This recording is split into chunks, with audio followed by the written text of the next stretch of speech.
In today's video, I'll be discussing how to use funnels to sell your high-ticket services, whether that's an online course, a coaching program, or any form of service whatsoever. But first, what is high ticket? The general rule of thumb is if your product is priced at $2,000 or more, then that's high ticket. Some people say if it's between $0 to $100, it's low ticket. Between $100 to $2,000, that's mid ticket, and anything above that is high ticket. However, you need to find out what obtains in your industry or what the basic prices for the kind of services you offer would be in your industry and figure out what high ticket means for you. Because for some people, high tickets can be 1K. So let me know in the comments how much you charge for the services that you currently offer.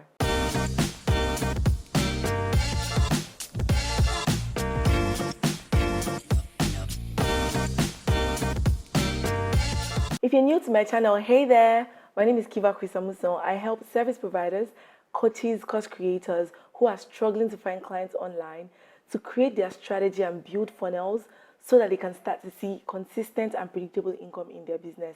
So if this sounds like content that you need, you want to hit the subscribe button below so that you can get notified every time I release a new video. Before I go further, I want to issue a disclaimer.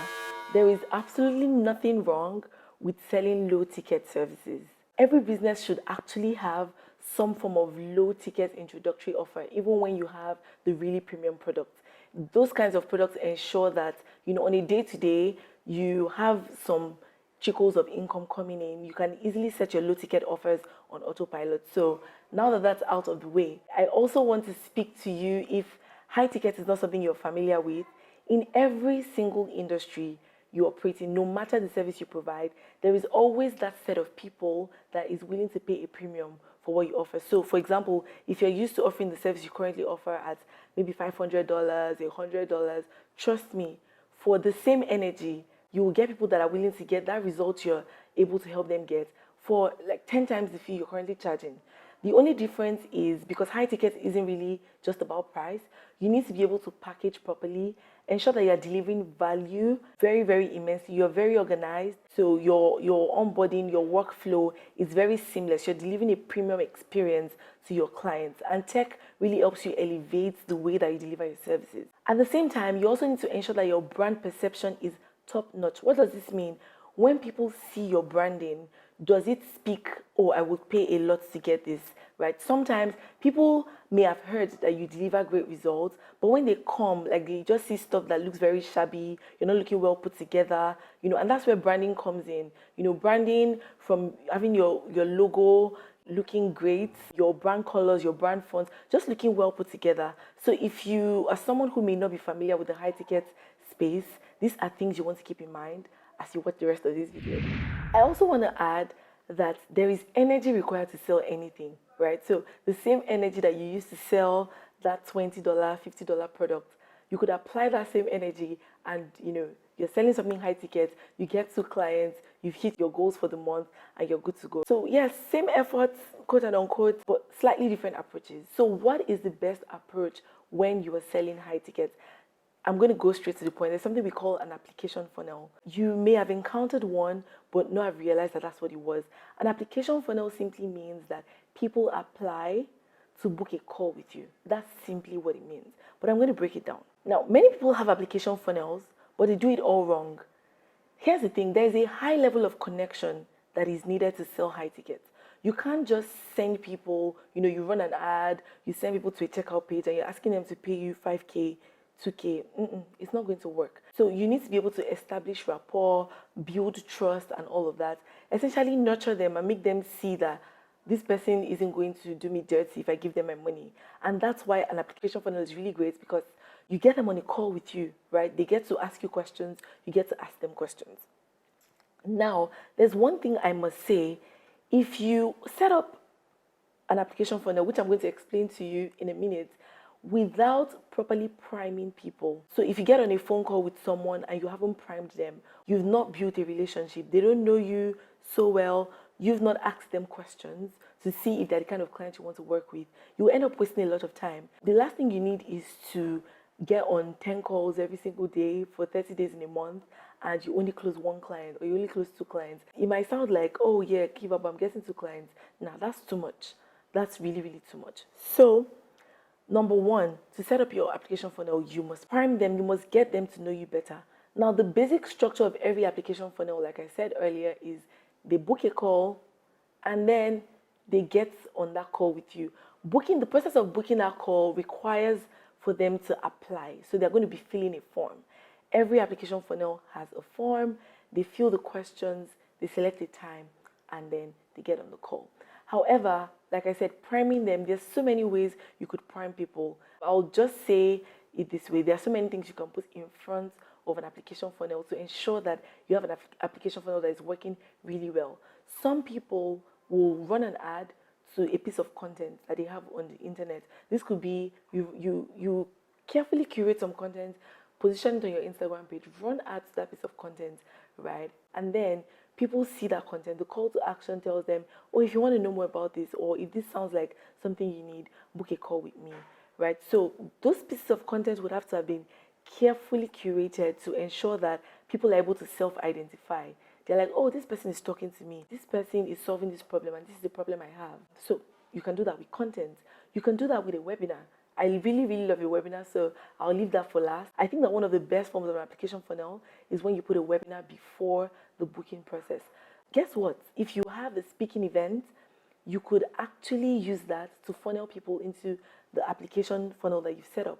So you are a speaker at a major event and you just tell people, if you'd like to work with me or if you have more questions, check here. So for example, for me, I could say, just check out www.Chris-Amusan.com/apply, something like that, right? So what happens is I'm speaking to a massive audience and then I'm sending them to a place where those of them who have identified me as someone they would like to work with can go on that link and voila, they're coming into my funnel, right? So I've spoken about using a piece of content. I've spoken about, using a webinar. I've spoken about using a live event.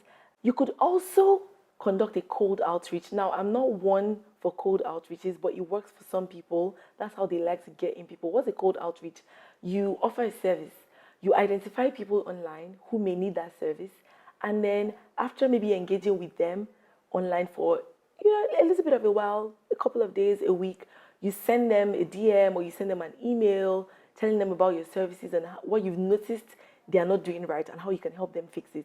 So one of the links you could put in there is, or if they're interested in what you have to say. So literally, like, an application funnel works with everything: a blog post, your ads, content, every single thing. So here is how I highly recommend that you deliver your application funnel. And this method has brought in a lot of sales for myself and many of my clients as well. You start by sending traffic to your webinar. So the basic setup would be traffic. Your traffic would be from ads. You share it on your WhatsApp status, on your IG story, or whatever. You let people know that you have a workshop or a webinar coming up, right? So traffic is the first step. The second step is register. Where are you sending this traffic to? You send them to a registration page. The beautiful thing about this is you are also building your list. You're generating leads, right? And this is very crucial because even with an application funnel, not everybody who comes into this funnel will be your ideal client. But those who are not ideal, you can funnel them down or you can downsell them to one of your lower ticket products later down the line. So get them to register, get their email address. They're registering for what? For the webinar. Now you deliver this webinar. It could be a live webinar, it could be an automated webinar. I have a separate video where I talk about webinars, but that's not what we're talking about today. You send them to this webinar and you deliver. Like, you really, really deliver. The beautiful thing about putting a webinar in front of your application funnel is a webinar is a very good way to build rapport, right? You're also introducing people to your teaching style. So they see how you talk, they see how you flow. They're like, oh, if this person rolls like this, if this person thinks like this, then I would really work well with this person. That gives people, your prospective clients, a chance to gauge you and the kind of service provider that you are. A webinar also allows you build trust in a collapsed amount of time, because you're going to be teaching for about an hour. Some people, I recommend 90 minutes, but about 2 hours, right? So that's really a very, very good period of time to let people see what you're about. It builds massive, massive trust. Now, after you deliver the webinar, you ask people to book a call with you. Here's what's beautiful about this again. Your webinar has pre-qualified people for you, because at this webinar, people are getting to see that, oh, wow, this is what I've needed. That is called qualifying. Because let's say you have 100 people on your webinar, there's probably only about 10 of them that are like perfect in that they have all the qualities you need. They have the problem you're trying to solve. They've probably tried solving it and they're very frustrated, ready to do something about it. Emphasis on the word ready. They can afford to pay you because at the end of that webinar, you'll be telling people about your services, how much it costs, and the breakdown and whatnot. Another beautiful thing about putting a webinar before your application funnel is that you get to book multiple calls from just one class. Imagine if you were sending the link for your application to people like one after the other, or you're just sending people to the link in your bio. Those people go one by one. But when you have a webinar and the call to action at the end of that webinar is, if you would like to work with me, book a call. You have 100 people or 500 people or 1,000 people even on that webinar. Imagine how many calls you'll be booking in a short period of time. Of course, it's a lot of work, but now you know that these people coming in are showing interest in something specific. Now, why is this application process necessary? Because we keep saying application. The reason is simple: to qualify leads. And I know I've said this word before, but I'm going to explain. Qualifying leads means that you're separating wheat from chaff. No offense, but that's what it is. Like I've said, with a funnel, it's a funnel for a reason. If 100 people come into your funnel, not every one of them is going to get to that point where they make a purchase. If 100 people are coming in, probably only 2 or 1 or 5, depending on how strong your funnel is, will get to the bottom. So you need to be able to separate. And here's the thing: when you offer high ticket services, you really want to avoid a scenario where you're working with a client that is unideal. So this process is not just for your clients to get to know you better. You also want to qualify them. Let me give an example. Say I teach people how to build funnels, right? However, I would rather work with established business owners that already have a product. They already have a service that works, rather than working with someone who hasn't started a business. Why? The reason is simple. Someone who is already running a business knows some basic things like you should have a marketing budget, right? They've probably tried some things in the past that didn't work. And so when they come in contact with me, they can tell that, oh, this person knows their stuff. I'm not going to have to do some extra work trying to convince them. So for me, there are questions that I will put in my booking form just to see how long, some of the questions I would include: how long have you been in business? What's your monthly marketing budget? How much did you do in sales over the past XYZ period? Because I want to be able to see where this person is coming from, and will it be easy working with them, or am I going to be stressed because I'm daily trying to coerce them to get the work done? Another example is if your service requires some form of physical contact. You want to include questions about geography in your form. Where are you located? Are you available to travel? And stuff like that. So your application form should have questions in there that help you pre-qualify. These questions will vary from industry to industry depending on your service. But some basic questions you should be asking about the business: how long they've been in business. You should ask for their website links, their social media links, so that you can actually go check, do your background work, even ahead of the call that you're going to have.